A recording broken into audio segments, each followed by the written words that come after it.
Hey everyone, it's me, Ethan here. I hope everybody's had a really great week so far. Happy Friday to everybody.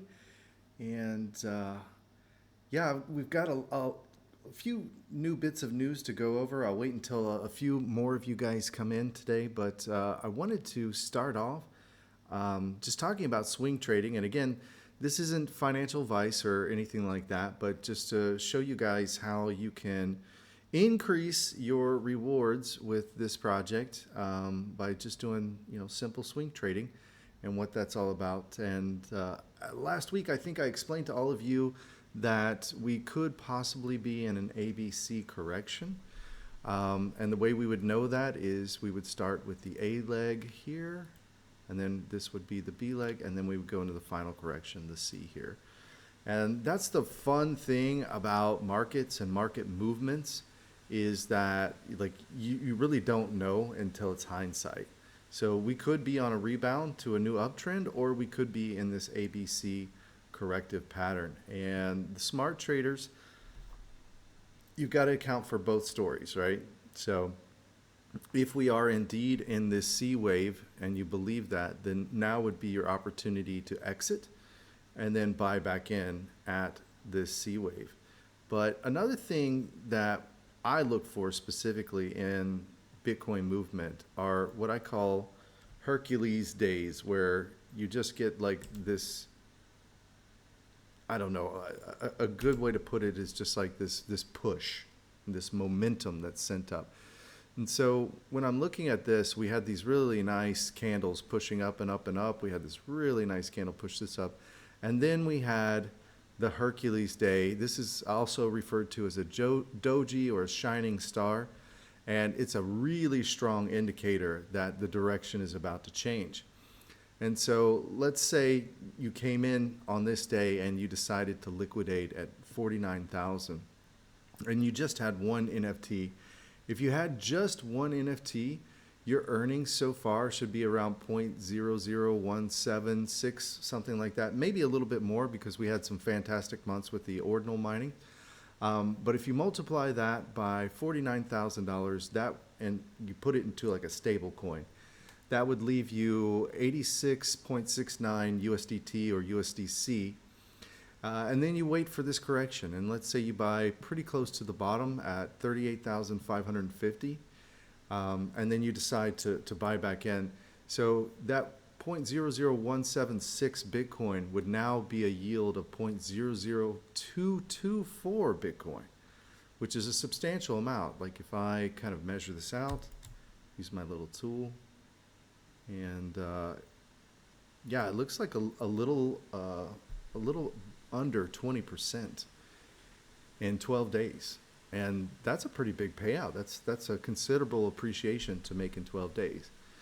And so if you were to take that 0.022488 Bitcoin and you multiply it by today's price action, that would be a USDT value of $96.69. So that's a considerable, $10 gain that you made just off of one single NFT. And again, this is not financial advice, but I just want you guys to understand that the advantages with mining over, just buying and holding is that with mining, as you're earning, you can also be trading. So now you've got two ways you can multiply. Whereas if you just buy and you hold and you have to hold until you sell to the top, that also is a winning strategy, but it doesn't have the variability and the flexibility to increase your revenue streams like you can if you swing trade while you are also earning through mining. Because, if I, let me put it another way, if I bought a Bitcoin for, let's say, $49,000 and I make a bad trade, right, and I sell it and I buy back in and I'm upside down now, I have the potential of losing that $49,000. So it's vital that initial capital input that I put in, that I trade perfectly. Whereas if I'm getting Bitcoin at a production cost of around $6,000 a Bitcoin, it's much harder to feel like you've lost with it, right? Because you're still gaining more and more Bitcoin at a production cost. So even if you get in a really bad trade with mined Bitcoin, you're still not in as bad of a situation than if you got in a bad trade with capital bought Bitcoin. And this is one of the things that's more complicated about mining versus buying and holding that I try to explain to people. I try to help them kind of get their head wrapped around this, that there are distinct advantages to getting Bitcoin at a production cost. And unless you guys start doing this, and I would love to hear your success stories, even your failed stories are welcome. Give it a shot. I mean, this is a way to substantially increase your holdings until the big sell, which I know Saqib and I have been talking about from the beginning, that we were going to tell you guys, when the time to do the big sell. And speaking of Saqib, you guys may have noticed his message where he said that he is kind of stepping down, and I'd like to maybe answer some more questions that you guys may have about that. But in essence, and I think we've all been there, when I was Saqib's age, I was living in Tokyo, Japan. My daughter was very young, and I literally just worked day and night. I had 3 jobs, and I was running off of 4 hours sleep every day. And one of the things that I genuinely regret in my life is that I didn't spend more time with my family, and I didn't spend more time with my daughter. And fortunately, everything turned out okay, but it is one thing that if I could go back in time, I would definitely like to change some things about those times in my life. And Saqib's in a situation where he has in-laws now that are now having senior issues. They're getting older, they're getting forgetful. He's got a young daughter, and that requires a lot of commitment to her school and school activities and things like that. And after a lot of talking, I told him, I said, Saqib, you're my friend. I want nothing but your happiness. And if what we're doing is too intense for you, then it's not going to be any hard feelings. We don't have any hard feelings. We didn't get in a fight or an argument or anything like that. But I just totally wholeheartedly support him, going to his family and taking care of his family first. And so that's where he is. And so this means a lot of things now fall on my shoulders, which is okay. I will find the proper people to put in the proper places to make things go by. But I wanted to also let you guys know that because of this change, and because now my time is more occupied, we're not going to be doing an AMA every week like we normally are. We're just going to be doing it the first of the month after payouts. So I wanted to make everybody aware of that change, and it's just so I can use more of my time to do the things that need to get done for the company and the business. Hey, Dark Lord, good to see you. Good to see all of you guys. When we did our first AMA, it was like crickets. I think we maybe had like 1 or 2 people come, but now it seems pretty consistent. We get at least like 10 or 15 people, and I think that is just freaking awesome. I think that is just really cool. Okay, yeah, Dark Lord is like, yeah, now the time's convenient for you. So, yeah, I'm going to go ahead and switch my screen real quick here. So everybody in YouTube land can see what I was talking about with the movement of Bitcoin. And let's see here. We'll just hold down my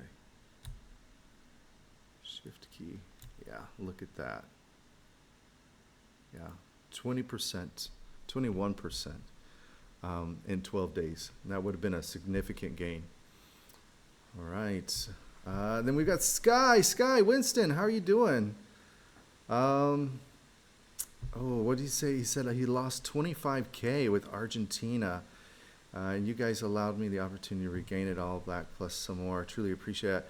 Well, we really appreciate you guys. I noticed a question earlier today in the chat, and you'll probably have to watch the YouTube video to see this. I'm just going to show you guys the math here for the YouTube video. If you had 1 NFT, your payout would be roughly this so far. And then if you did this perfect trade, which is no such thing as a perfect trade, it would give you a substantial gain of about 20%. But another question that was asked was, how many petahash are we mining with? And the initial calculations that were done, the math was correct, but the numbers used in the math was incorrect. So 15 terahash per NFT, but I believe the correct number of NFTs that have been sold is 620 and not 602. All right, and so if we take 15 terahash and we multiply that by 620, we get 9.3 petahash.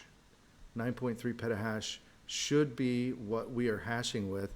And I'm excited to show you guys what our actual hash rate is. All right, are all of you guys ready to see the actual hash rate? Hopefully somebody will type something real quick before I change the tab here and show it. Okay. All right. All right. Let's drum roll here. Here we go. So we can look here at the last 7 days of our average hash rate, and it's been 9.5 was yesterday. The day before yesterday was 9.4. Previous day was 9.542. 9.538, 9.554, 9.535, 9.525. So we have been exceeding the predicted goal. And this is just the nature of mining itself. These machines are variable, so they don't always give the perfect exact rated amount. And it's always better to have more hash than have less hash. But you guys are getting the benefits of that extra, 200 hash or so. And you can see our uptime is 100%, and our daily payouts are varying, but we are getting more realistic payouts. We're not getting all those extra fee payouts at the ordinals and things we're doing. So this is more typical. This is in line with the math that I use to create the graph and formulate what the actual earnings for this project would be. So, and it looks like we are right on course for everything, guys. So hopefully you guys can see that. Yeah, okay, I can see that it's sharing the screen. And yeah, this is all good news all around. Now, we do have some more fans that have gone out on the M50s, and this is very strange. I've never had so many front-facing fans go out on brand new machines. And we had a really interesting fan issue with the S19K Pro. We actually had a brand new fan with a fan blade break off. And I've never seen that happen. I've seen it with the old fans, but I've never seen that happen with a brand new fan blade.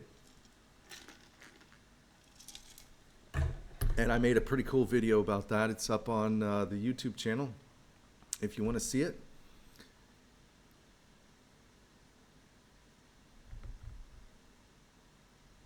All right, guys, I'm going to go ahead and just go through here. I did notice that in the payout sheet, it was not showing the actual payout minus the fee. So I'm going to go through and I will correct that. I'm aware of it, so please give me some time and I'll straighten that out. And let's see here. One other thing that I wanted to get started and show you guys on is, I wanted to give you guys a heads up. So on the Mineopoly site, the main Mineopoly site, we are upgrading the power, and I have been kind of making some videos about that. I'm going to be making the final video for that tomorrow. But tomorrow, we're actually going to go offline for maybe 2 or 3 hours while they hook up the new power wires and the new PDUs. But I'll try everything I can to minimize the downtime. And well, you guys know I'll do my best. So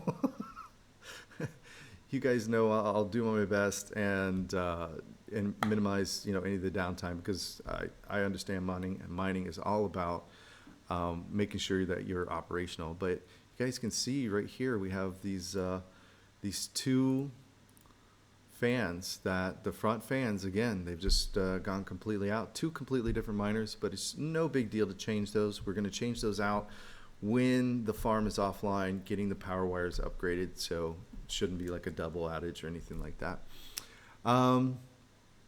Let's see, anything else I wanted to go over? Yeah, that's that's pretty much where we are on this Friday. Do any of you guys have any questions or any topics you'd like me to talk about? Sorry, I didn't have as much time to plan for this AMA for obvious reasons, and I didn't even know if I was going to be able to do this AMA until just about 12 hours ago, and I think that's when Saqib made the announcement and set up the AMA and everything. But any of you guys got any questions, any topics you'd like me to talk about?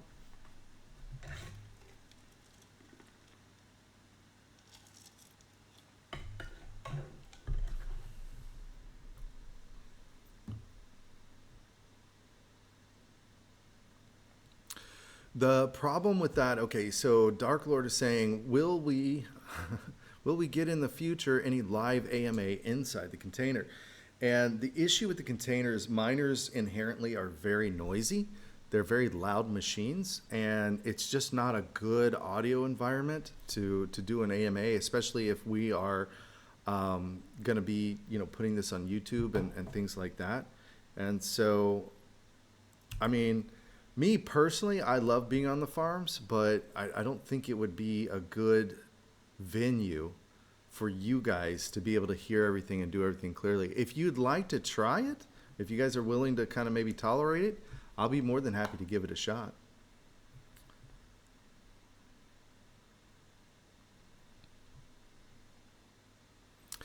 Yeah, it's thank you, Dark Lord. Dark Lord also says, I would also like to say a big thank you. The results speak for themselves, how much work and experience you have. Okay, and then he says, yes, he would love to have an AMA in the mining, in the mining farm itself. Um, you know, we could possibly do something like that. However, the internet is not extremely good. I mean, it's good enough for mining, but streaming requires, much more intensive bandwidth than mining. And so we'll give it a shot, guys. I'm more than happy to give it a shot, give it a try, and see if we can pull it off. I'm kind of a geek, a technical geek myself. So, if I can technically overcome that, then I will overcome it. So yeah, speaking of technical challenges, have any of you guys ever heard of the British Virgin Islands? BVI is what it's called for short. Have any of you guys ever been to the British Virgin Islands? Okay, I'll take the no response that nobody's been there. So the British Virgin Islands are these beautiful islands, some of the most beautiful beaches in the world, and I'll just do maps.google, show you guys what I'm talking about. Pull it up on maps. We'll zoom out, zoom out, zoom out, and we'll go to the British Virgin Islands. We'll go this way. Yes, so the British Virgin Islands are a chain of islands that basically string from Puerto Rico all the way down to Venezuela. And as I said, some of the most beautiful beaches I've ever seen. And there's a U.S. Virgin Islands, and then there's a British Virgin Islands. And one of my clients was actually on the British Virgin Islands. He was the owner of a restaurant called the Soggy Dollar. Well, it's actually bar, restaurant, hotel called the Soggy Dollar. And so one of the interesting things about the British Virgin Islands is in the, I'm going to say, 2008 to 2010-ish region, internet was pretty fast for most of the civilized world. Like in the United States, you could get, maybe 50 megabits up and down, and that was pretty typical internet speeds.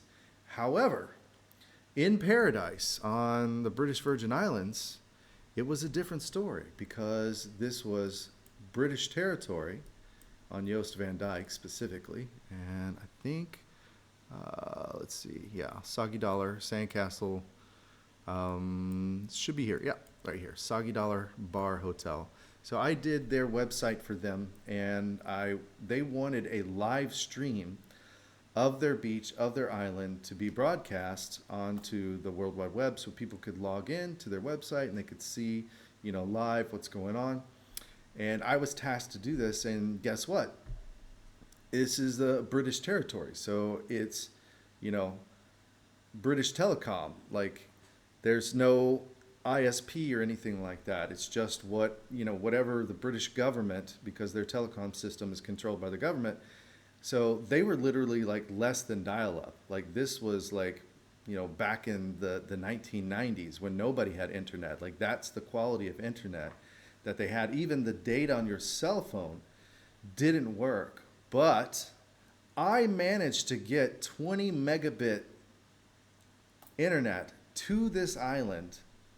And can any of you guys guess how I did this?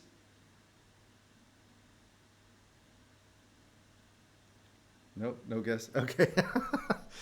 So, back in 2008 to 2010, I can't remember the exact date, but back in those times, we had satellite internet. We had this dish network, satellite internet, that, before Starlink even, there was a satellite in space that you could point to and you could get internet in the United States. And this was pretty useful if you had a camper RV or something like that. You could point it up, and Starlink is way, way better.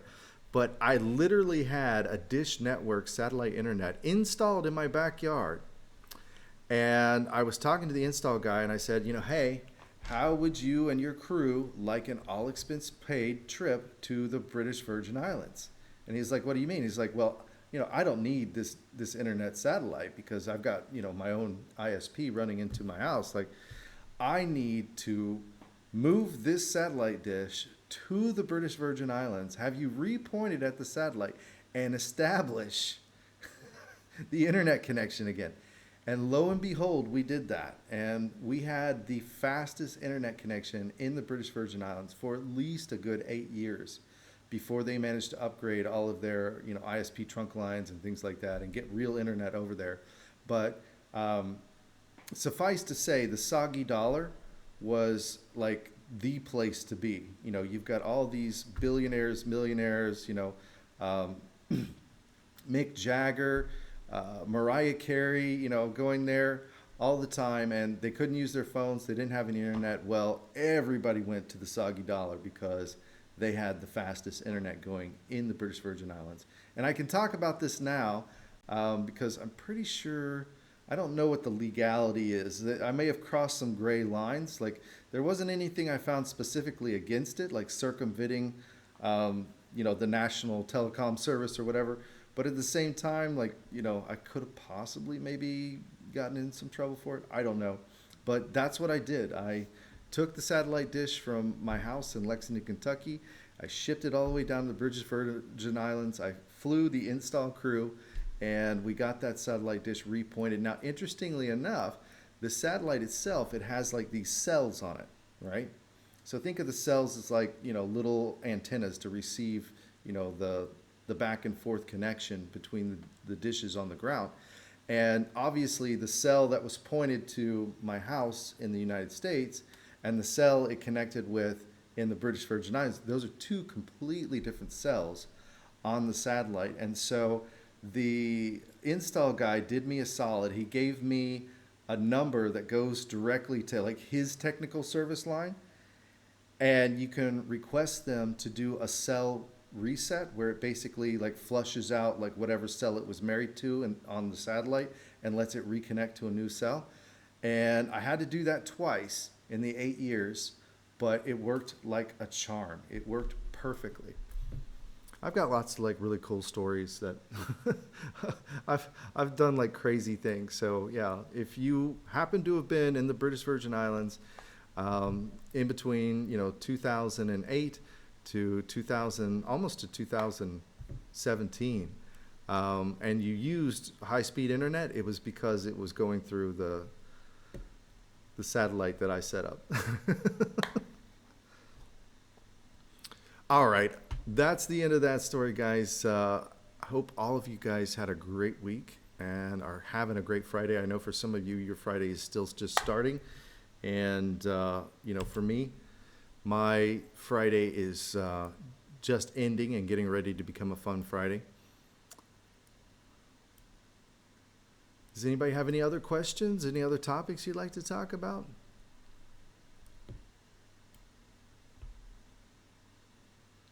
Yeah, just for you guys on YouTube here, here's the British Virgin Islands, and this is where my house was in Kentucky. So pretty cool excursion. Yeah, I used to tell people, like, I've got the worst job ever when I'd have to fly down to do some emergency, technical work in the British Virgin Islands.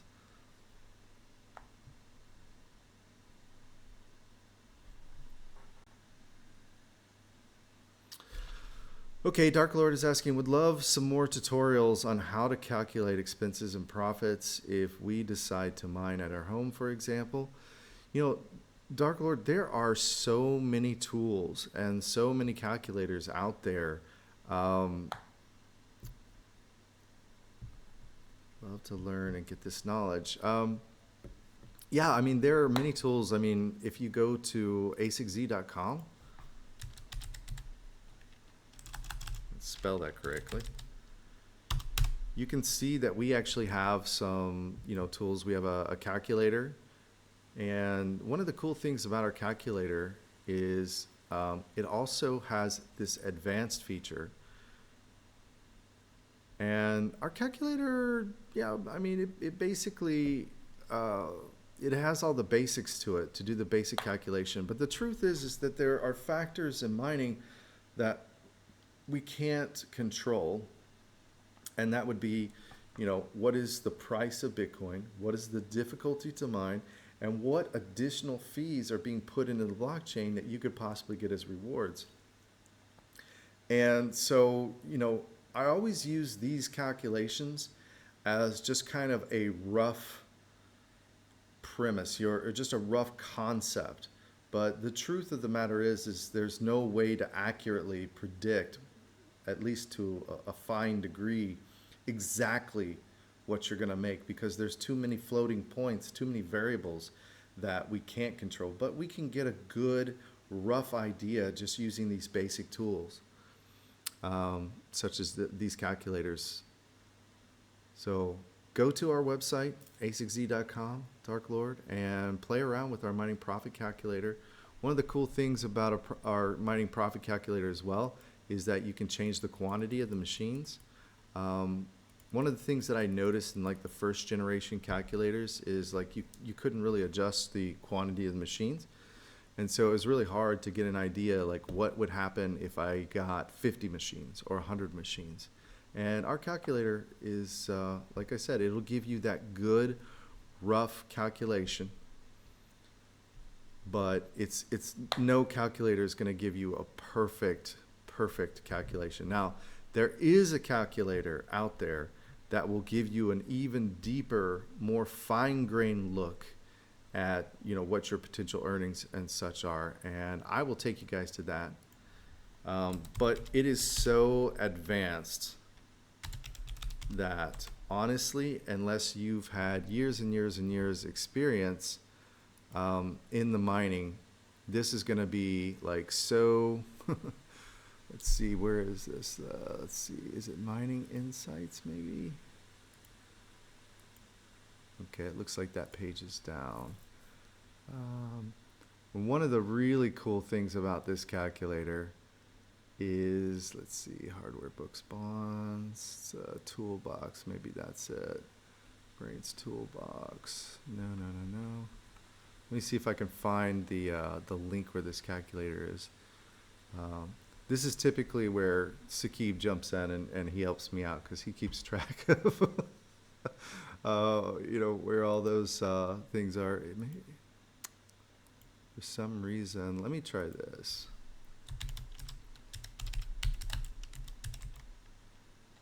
There we go, brains calculator. Let's see if that brings up.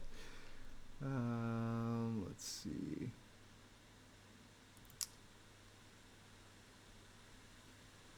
Probability calculator. Mining, okay. It's the most advanced tool. It looks like they're, I don't know what's going on here, but it's not letting me go to their calculator. I don't know what's going on, but this is the link, and let me just copy and paste it into the chat for you guys. this is the link to go to their profitability calculator, and it is the most advanced, sophisticated, thorough. Like, it talks about your capex, it talks about your fees, it talks about depreciations, like all kinds of crazy information. Yeah, it might just be because the VPN, I'm being blocked or something. Yeah, but if you go to this calculator, it is the most intensive and thorough calculator I have ever seen. But it is so crazy advanced, like you really need to know everything about mining to use it properly. Otherwise, it can give you very foolish and maybe even misleading information.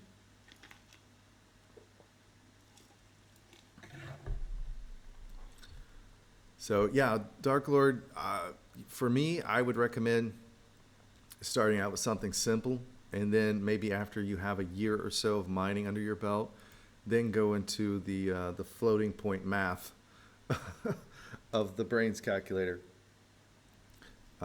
Because like I said, like you've really got to know a lot of things about mining to input the data correctly into these fields. And that is the most thorough calculator.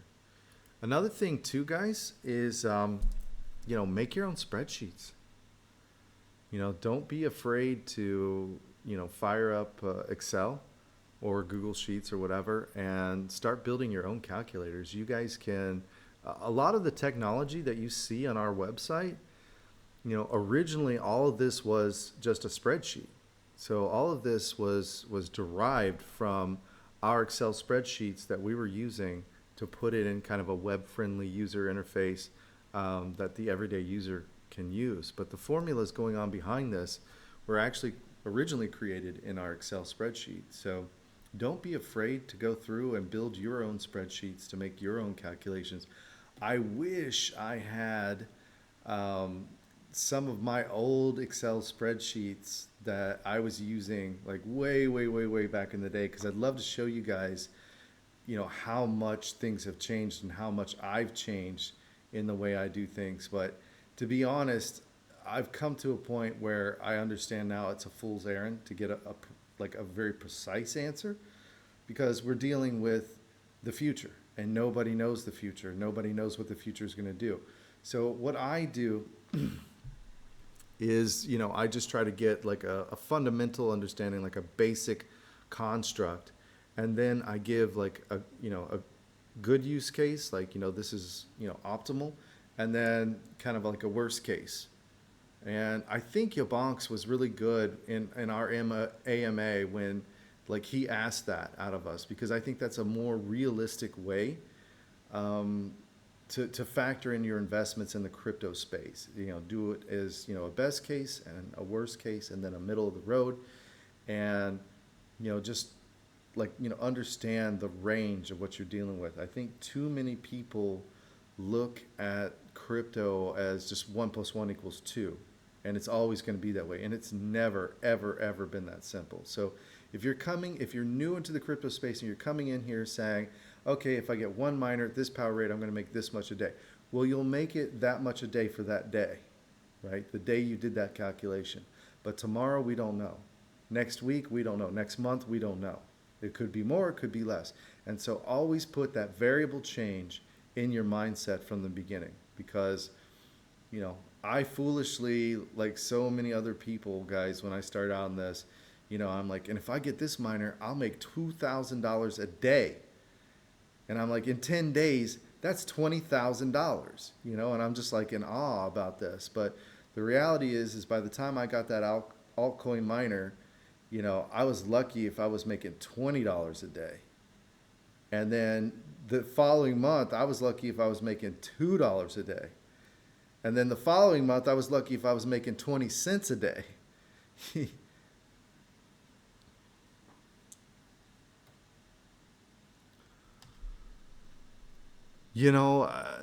I have my own personal sauce about this, Dark Lord, like how much deviation we should calculate. And, the best way that I can explain this, and I'll fire up TradingView here, is I've got three fans going here. I've got three rays that are going across here, across the screen. Hopefully you guys can see this. I'll kind of zoom out, right? And I don't even use a specific percentage. I just like visually, let me move this out of the way, right? I don't use a specific percentage or anything like that. The way I got these angles was derived from the previous bull runs, right? So if I take the angle between, and I'll just use the line tool, if I take this angle to here, right, and I move this angle all the way up here, hang on just a second, all right, you can see that these angles match, right? So I derived the angle of this line from the angle of not the last bull run, but the one previous to that. And then this bottom angle I derived from the one previous to that, right? The one we just had. All right. All right. So this is best case, this is worst case, and then I drew one smack in the middle. And the deviation varies, right, as you go further in time. So if we have another bull run that was similar to the 2015 to 2017 bull run, this is the angle of which it should achieve. And if we have one that was kind of so-so after the COVID-19 bull run, it would be at this angle. And then this would be middle of the road. This would be the average between the two. So, again, the way you're looking at it is you're looking for like a hardcore number, and there is no hardcore number. It's floating point math, Dr. Lord. So you've got to approach your solutions to finding, the tops and the bottoms of things, or the best case and the worst case, also have to be a floating answer. And as you can see, we are well below the worst case variant. But, that's how parabolics work. If we look at the 2015, 2017 run, it would also be below the worst case scenario. But look how it, parabolics up at the very end. And this is the telltale sign that we're really looking for. We're looking for the visual sight of a parabolic. And when I see this visual sight of a parabolic, that's when I'm going to tell all of you guys it's time to get out. It's time to, cash to a stable coin and then wait for the correction.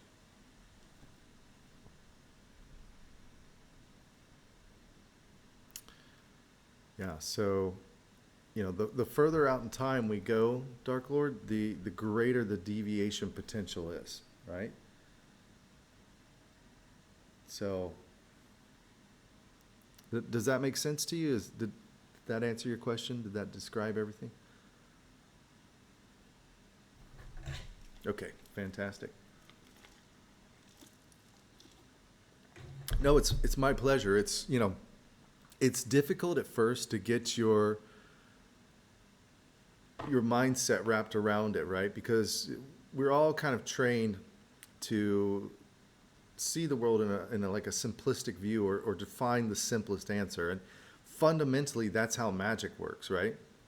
It's because our brains are looking for a very simple answer and, don't notice the sleight of hand. But, the truth of the matter is the fundamental essence of reality is much more like the sleight of hand. Like, that's why in science, when we look into like quantum physics, right, the more kind of mysteries that start happening, we see that, the theory of relativity, it breaks down in the quantum scale, and we can't understand how to marry the two. So we understand the very large scale and we understand the quantum scale, but we don't understand how to make a continuous answer. And I mean, that's what string theory and M theory and brain theory and all these things have been trying to do. Hologram theory, they've been trying to marry the two. Like how does it work this way, a completely different set of rules when things are very, very small, but it absolutely works another way when things are on a large scale. And, like we have to kind of get our minds around that, one of the biological flaws in being a human being is that our brains are hardwired, if you will, to just kind of force or, make a simple solution, when the reality is There is no simple solution. It doesn't exist. Hopefully you guys just understood what what I just said. But fundamentally, cryptocurrency is no different than the nature of our universe or reality, how it operates. Like as primates, evolved from primates, I should say. We're hardwired to, kind of see things, like see danger, see eyes staring out of a bush and things like that. And, these are all protective measures to keep us alive, but they don't help us with the true nature of reality and the true nature of the universe, which is, full of all kinds of quagmires and mysteries and things that don't make sense. And so we have to do a lot of scientific experimentation to break past just our normal perceptions and our normal senses, what we intuitively want to see. And a really great example of that is the light slit experiment. Are you guys familiar with the light slit experiment? In case of you guys are not familiar with it, it was an experiment that was done well over 200 years ago. And it was an experiment that was done to figure out that if light coming out from a candle initially, if it is a particle or a wave. And so the way the light slit experiment works is that, you take a board and you put a slit between it so the light can go through. And then you take a candle on one end, and then you take, some sort of thing that you can measure, where the photons will hit. And if light is a particle, we would imagine to see a certain pattern as the final result. And if light is a wave, we would expect to see a different pattern. And what we found out is that light is both a particle and a wave, depending on whether you observe the experiment or you don't observe the experiment. So the results of the experiment change from observation. And, over the past 200 years, like, we've gone deeper and deeper, like, how is this even possible? How are we changing reality? And fundamentally, I guess what we're starting to think now is that reality only exists upon observation. And, Schrodinger's kind of did that even further with Schrodinger's box. You've got the cat in the box with a radioactive element, and there's a 50-50 chance that the radioactive element has decayed and therefore poisoned the cat and killed the cat. There's a 50-50 chance that the cat, is still alive, that it hasn't decayed. And the only way you know this is that you have to open the box. So the only way to know if the cat is dead or alive is by opening the box. And I think most modern physicists can all agree now that while the box is closed, the cat actually exists in two separate states. It exists both as alive and both as dead. And it's only until we collapse the wave of reality and do the actual observation that we see a result either way. But as long as that box is closed, there are two versions of that cat. One both alive, one both dead. Okay, yeah. It's fascinating stuff, guys. If you have a free moment or anything like that, do look into, Schrodinger's thought experiment with the cat being dead or alive in the box. Look in the light slit experiment. I have seen some other things too, where like we've gone to Herculean efforts to observe a result, but without observing it. But when we observed it, like realistically with this, the results proactively changed. So, I mean, literally like time travel happened. That like literally, a result that was observed and confirmed by, let's say, like a machine or something, and then observed by a human, the human observation retroactively changed the result in the machine. Like fascinating stuff. It's pretty cool stuff. Check it out if you guys ever have a chance to do that. Now you guys are tapping into like my inner nerd and scientist, physicist side. But again, the point that I'm trying to stress here is that one of the things that's cool about crypto is it is in line with the true nature of the universe and all these wonderful things that we're discovering with the universe. So if you have that kind of mindset, then you can really get your head around what's going on, that it's all floating point math and variable change. Another really cool thing that I'd like to suggest, and again, I'm not trying to do like a whole pitch show or anything like that, but if you have not seen the series, I think it was a TV series, Devs, strongly encourage you guys to see that because one of the cool things is that it postulates in that series. Not only is it like a cool series, but it postulates, is the universe deterministic or non-deterministic? And, just kind of goes into some fascinating things about quantum computers and quantum mechanics and things like that. And so I am of the I ascribe to, let me use that word. I ascribe to the idea that we do live in a multiverse and that each multiverse, each version of it is fixed from beginning to end, meaning that all the variable change from the beginning to the end is all just causality. One atom hits another atom, so on and so forth, and it creates this chain reaction all the way until the end of the universe. And so if that's the case, then where is freedom?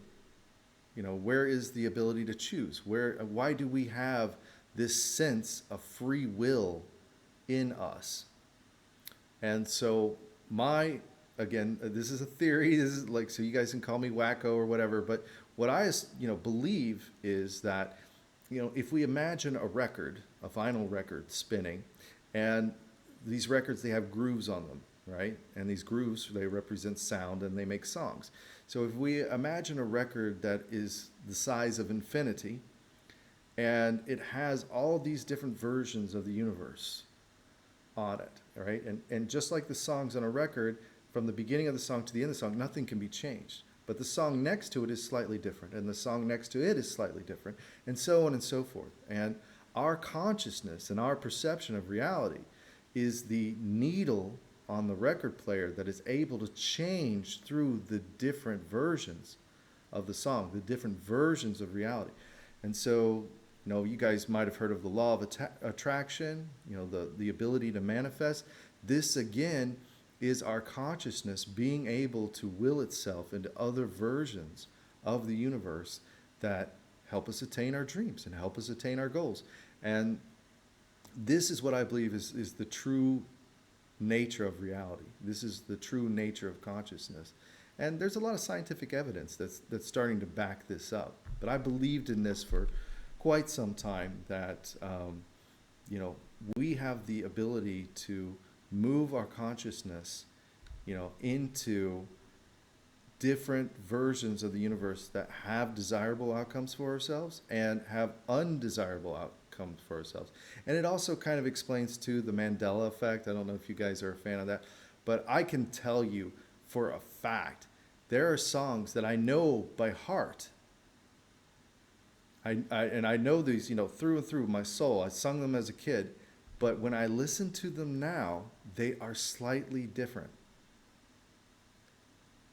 They're not the same. And I'll give you a song specifically that's like a, kind of a Mandela effect or a Bernstein Bear, because I could swear that, that book existed too. Like all these things, we can all relate to this. But the theme song for Eternal Sunshine of the Spotless Mind.